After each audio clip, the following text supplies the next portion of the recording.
Hello students, आज मैं आपको मेजरिंग इंस्ट्रूमेंट्स के बारे में बताऊंगी और permanent magnet moving coil instrument को एक्सप्लेन करूंगी।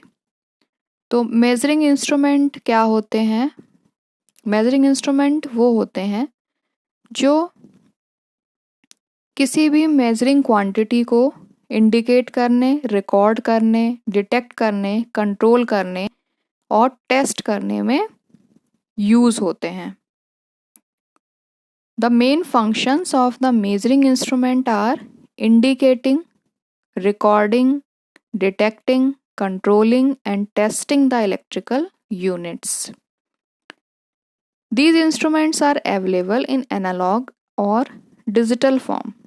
दो टाइप के इंस्ट्रूमेंट होते हैं, analogue instruments and digital instruments. Classification according to effect. Different types के इफेक्ट के अनुसार डिफरेंट टाइप्स के इंस्ट्रूमेंट बनाए गए हैं जो कि अलग अलग इफ़ेक्ट पे या अलग अलग प्रिंसिपल पे वर्क करते हैं। तो वो कौन कौन से प्रिंसिपल्स हैं या वो कौन कौन से इफ़ेक्ट हैं? Magnetic effect, electromagnetic induction effect, electrostatic effect, thermal effect and chemical effect. There are more chances to get the application or system damaged. Multiple types of instruments are used to measure and compare the unknown quantities with standard values. These instruments protect the device. The classification is as follows: moving coil instruments, moving iron instruments, induction instruments, electrostatic instruments, electrolytic instrument and hot wire instruments. तो सबसे पहले हम पढ़ेंगे moving coil instrument, उसके बाद moving iron पढ़ना है, electrostatic पढ़ना है और हॉट वायर इंस्ट्रूमेंट पढ़ना है। तो classification according to moving coil instrument. Moving coil instrument जिसमें कि कोई कॉइल का मूवमेंट हो रहा हो तो वो इंस्ट्रूमेंट कहलाएंगे मूविंग कॉइल इंस्ट्रूमेंट। तो देखिए, the moving coil instrument is classified into two parts. Moving coil instrument दो प्रकार के होते हैं। फर्स्ट है permanent magnet moving coil instrument, PMMC, and second type है इलेक्ट्रोडायनामिक या dynamometer type instrument.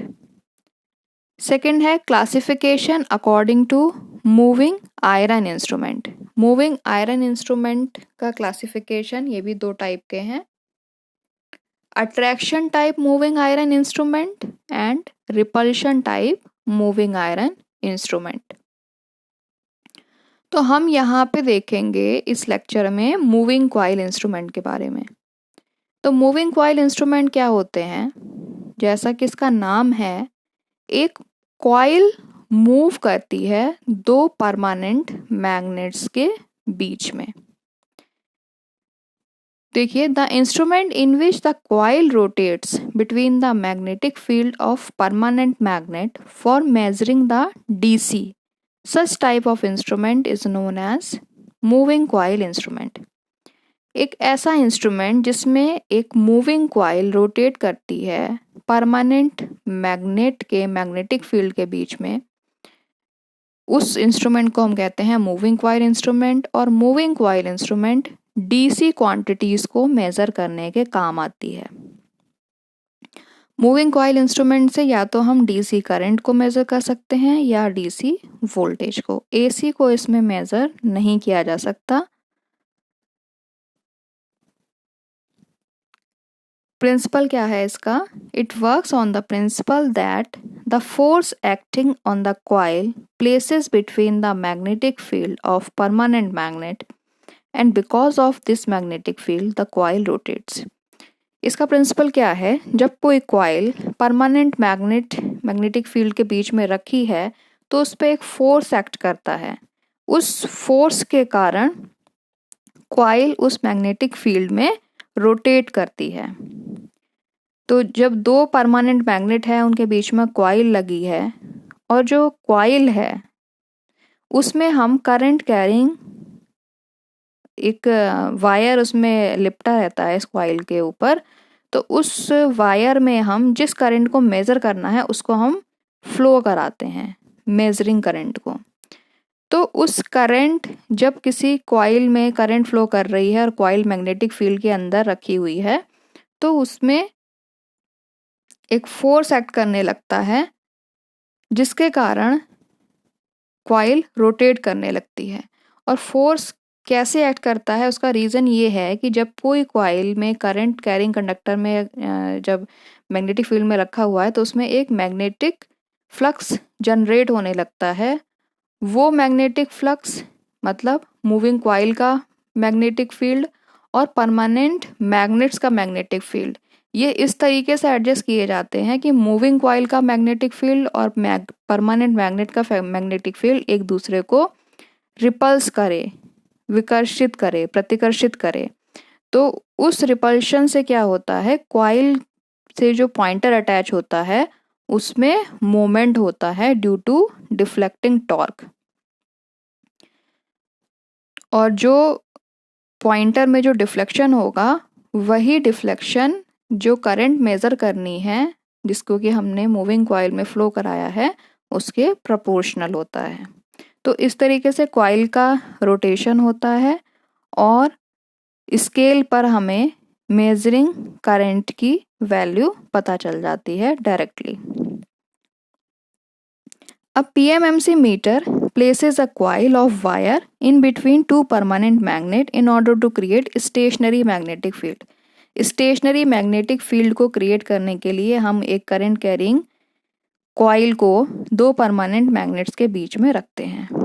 According to Faraday's law of electromagnetic induction, a current carrying conductor placed in magnetic field will experience a force in direction determined by Fleming's left hand rule. Faraday's के electromagnetic induction के law के according जब कोई current carrying conductor magnetic field में place होता है तो वो एक फोर्स का एक्सपीरियंस करता है जिसकी डायरेक्शन को हम फ्लेमिंग के लेफ्ट हैंड रूल से फाइंड आउट कर सकते हैं। कंस्ट्रक्शन क्या है पीएमएमसी का? पीएमएमसी मीटर और डी.आर. सोनवाल मीटर भी कहते हैं इसको, is constructed of 5 main components. First है स्टेशनरी पार्ट और मैग्नेट, परमानेंट मैग्नेट जो यूज़ की जाती हैं। सेकंड है मूविंग कॉइल, थर्ड है कंट्रोल सिस्टम, फोर्थ है डैम्पिंग सिस्टम एंड फिफ्थ है मीटर। तो मैग्नेटिक सिस्टम क्या है? We use magnet of high field intensity, high magnetic field की मैग्नेट्स का यूज़ करते हैं परमानेंट मैग्नेट के लिए। High coercive force instead of using U shape permanent magnet having soft iron pole pieces. U shape के permanent magnet का use करते हैं जिसमें सॉफ्ट आयरन के पोल पीसेस लगे रहते हैं। The magnet which we are using nowadays are made up of material like alcomax and alnico which provide high field strength. Alcomax और एल्निको मटेरियल से परमानेंट मैग्नेट को बनाया जाता है जिससे कि हमें हाई मैग्नेटिक फील्ड इंटेंसिटी मिलती है। मूविंग कॉइल क्या है? The moving coil can freely moves between the two permanent magnets as shown in figure given below. Moving coil क्या होती है? दो परमानेंट मैग्नेट के बीच में रोटेट करती है जैसा कि मैंने आपको बताया। The coil is wound with many turns of copper wire, और उस कॉइल के ऊपर कॉपर के टर्न्स लिपटे रहते हैं। is placed on rectangular aluminum which is pivoted on jewel bearings, जो कि एक रेक्टेंगुलर एल्युमिनियम के फॉर्मर के ऊपर लिपटी रहती हैं कॉपर के वायर, और वो एल्युमिनियम का फॉर्मर ज्वेल बियरिंग्स पे पाइवोटेड रहता है। कंट्रोल सिस्टम क्या है? कंट्रोल के लिए हम स्प्रिंग कंट्रोल का यूज़ करते हैं, स्प्रिंग लगाते हैं कंट्रोलिंग के लिए। कंट्रोलिंग की ज़रूरत हमें होती है पॉइंटर के डिफ्लेक्शन को कंट्रोल करने के लिए। The spring generally act as control system for PMMC instrument. The spring also serves another important function for providing the path to lead current in and out of the coil. Current को in कराने में और current को out कराने के लिए भी हम स्प्रिंग का यूज़ करते हैं।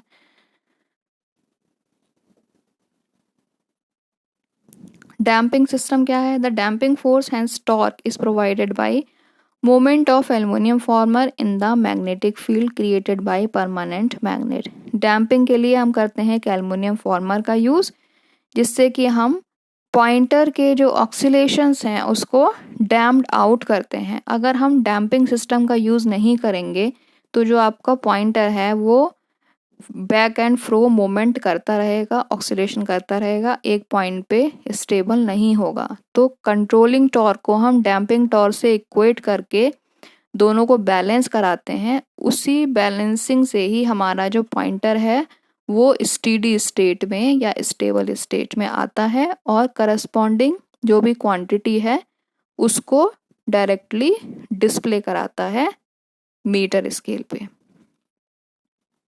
मीटर क्या है?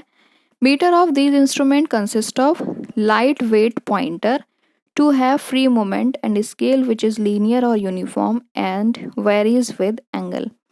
मीटर उसका इस तरीके से बनाया जाता है कि जो पॉइंटर है वो बहुत लाइट वेट हो, जिससे उसका मूवमेंट आसानी से हो जाए, वो एकदम से डिफ्लेक्शन को अटेन करके और अपनी रीडिंग को डिस्प्ले करा दे। स्केल पीएमएमसी का यूनिफॉर्म होता है क्योंकि ये डीसी मेजरमेंट के लिए यूज किया जाता है PMMC instrument. Torque equation, torque equation को बनाने के लिए हम deflecting torque T D equals to G I, G equals to N B I into D L, where N is number of turns, B is magnetic flux density in air gap, L is length of moving coil and D is width of moving coil. और जो आपका controlling torque होता है TC, वो होता है K theta, spring constant into deflection. TC equals to TD करके हम बैलेंस इक्वेशन को फाइंड आउट करते हैं। तो ये है वर्किंग इसकी। वर्किंग में क्या है, कोई भी हमारी जो कॉइल है वो परमानेंट मैग्नेट के बीच में मूवमेंट करती है और कॉइल के मूवमेंट से पॉइंटर में डिफ्लेक्शन होता है और वो जो डिफ्लेक्शन है वो जो हमें क्वांटिटी मेज़र करनी है उसको डायरेक्टली स्केल पर डिस्प्ले कराता है। एडवांटेजेस क्या है permanent magnet moving coil instrument के? The scale is uniformly divided as the current is directly proportional to deflection of the pointer. जो डिफ्लेक्शन है वो मेजरिंग करंट के डायरेक्टली प्रोपोर्शनल होता है, इसलिए इसका जो स्केल है वो लीनियर होता है, इक्वली डिवाइडेड होता है। Hence, it is very easy to measure quantities from these instruments. Power consumption is also very low in these type of instrument. Power consumption बहुत low होता है। High torque to weight ratio. These are having multiple advantages. A single instrument can be used for measuring various quantities by using different values of shunt and multipliers. हम d'Arsonval moment को या PMMC instrument को as a voltmeter, ammeter और multiple voltages और voltages and current को measure करने के लिए हम डिफरेंट टाइप के शंट के रेजिस्टेंस लगा के या मल्टीप्लायर लगा के डिफरेंट टाइप की करंट और वोल्टेज की वैल्यू को मेज़र कर सकते हैं। इसका यूज़ हम रेजिस्टेंस मेज़रमेंट के लिए भी ओम मीटर में करते हैं। Disadvantage of permanent magnet moving coil instrument. Disadvantage क्या क्या है? सबसे बड़ा डिसएडवांटेज ये है कि it can not measure AC voltage और current. These instrument can not measure AC quantities. The cost of these instrument is high as compare to moving iron instrument. Cost इसकी हाई होती है मूविंग आयरन इंस्ट्रूमेंट के comparison में। Errors क्या क्या हैं? Errors due to permanent magnet, जो permanent magnet use करी गई हैं उनके एजिंग इफेक्ट से एरर आ सकती है मेजरमेंट में। Due to temperature effect and ageing of the magnets, the magnet में lose their magnetism to some extent. The magnets are generally aged by heat and vibration treatment. अगर हम magnet को ज़्यादा हीट और वाइब्रेशन से treat करेंगे तो magnets हमारी वीक हो जाएंगी और करस्पॉन्डिंग जो रीडिंग आएगी करंट की वो गलत हो सकती है। एरर में appear in PMMC instrument due to ageing of the spring. अगर आपके स्प्रिंग काफ़ी पुराने हैं तब भी मेजरमेंट में एरर आ सकती है। Change in the resistance of moving coil with temperature. जो मूविंग कॉइल का रेजिस्टेंस है, जो कॉपर वायर है, उसके टेम्परेचर में चेंज की वजह से भी मेजरमेंट में एरर आ सकती है। Generally the temperature coefficient of the value of coefficient of copper wire is in moving coil instrument is 0.04 per degree Celsius rise in temperature. Due to lower value of temperature coefficient, the temperature rise at the faster rate and hence the resistance increases. Due to this, significant amount of error is caused. Copper wire में बहुत जल्दी temperature में changes आते हैं। पर degree 0.04 copper wire में 0.04 पर degree Celsius rise in temperature के हिसाब से उसका रेजिस्टेंस चेंज होता है। तो बहुत फास्टली चेंज होता है, ये 1 डिग्री पे 0.04 का चेंज हो रहा है। तो इसके चेंज की वजह से भी मेज़रमेंट में एरर आ सकती है। तो ये है आपका PMMC इंस्ट्रूमेंट के बारे में। Thank you.